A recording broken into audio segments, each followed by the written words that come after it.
America തങ്ങളുടെ മാരകമായ doomsday ballistic മിസൈലുകൾ വിന്യസിക്കാൻ തയ്യാറെടുക്കുന്നു. ഇത് ആണവ പോർമുനകൾ ഘടിപ്പിച്ച മിസൈലാണ്.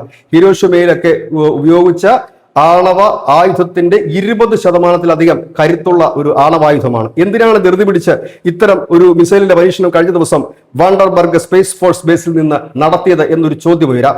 ഇവിടെയാണ് കഴിഞ്ഞ ദിവസം അമേരിക്കയുടെ കണ്ണ് തെളിച്ചുകൊണ്ട് ഇറാൻ നടത്തിയ ഒരു വലിയ ആക്രമണം. ആ ആക്രമണത്തോടുകൂടി അമേരിക്കയ്ക്ക് ഒന്ന് വ്യക്തമായി, ഇറാന്റെ കയ്യിൽ ഇനിയും വജ്രായുധങ്ങൾ ഉണ്ടാകാം. അത് ഒരുപക്ഷെ യുദ്ധത്തിന്റെ അവസാന നാളുകളിൽ അവർ ഉപയോഗിക്കാനും സാധ്യതയുണ്ട്.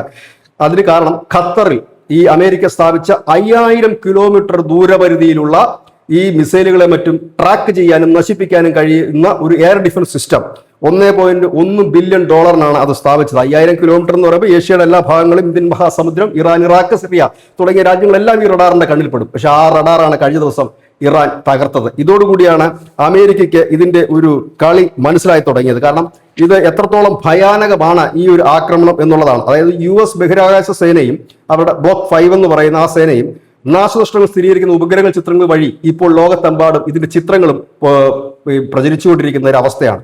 അതായത് ബാലിസ്റ്റിക് മിസൈൽ എയർലി വാർണിംഗ് സിസ്റ്റമാണിത്. ഇത് ഷഹേദ് വിഭാഗത്തിൽപ്പെടുന്ന മിസൈൽ ഉപയോഗിച്ചിട്ടാണ് ഇറാൻ തകർത്തിരിക്കുന്നത്.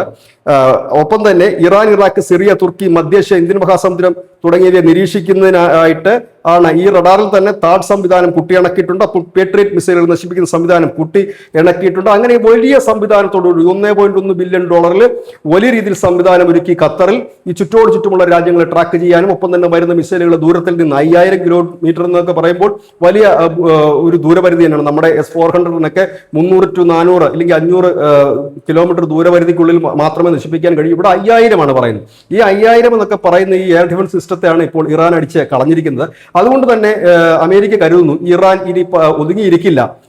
അവരുടെ ഒരു വലിയ ആയുധ ശേഖരം ഇല്ലെങ്കിൽ അവരുടെ കയ്യിലുള്ള പ്രധാനപ്പെട്ട വജ്രായുധങ്ങൾ തന്നെ അവർ പുറത്തെടുക്കാൻ സാധ്യതയുണ്ട്. അതൊരു പക്ഷേ ആണവായുധങ്ങൾ തന്നെ ഇറാന്റെ പക്കൽ ഉണ്ടോ എന്നൊരു സംശയവും ഇപ്പോൾ അമേരിക്കയ്ക്ക് ബലപ്പെടുന്നുണ്ട്.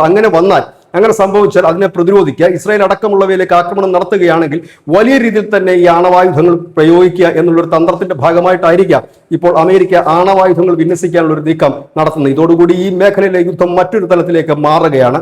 ഇതുവരെ നമ്മൾ കണ്ട മിസൈലിന്റെ ആക്രമണമായിരിക്കില്ല, ഇനി മറ്റൊരു യുദ്ധമുഖം തുറക്കുമോ എന്ന് ഏവരും ആകാംക്ഷയോടെ കാത്തിരിക്കുന്നു. യുദ്ധം എത്രയും പെട്ടെന്ന് അവസാനിക്കാൻ ഏവരും പ്രാർത്ഥിക്കുകയും ചെയ്യുന്നു. News desk.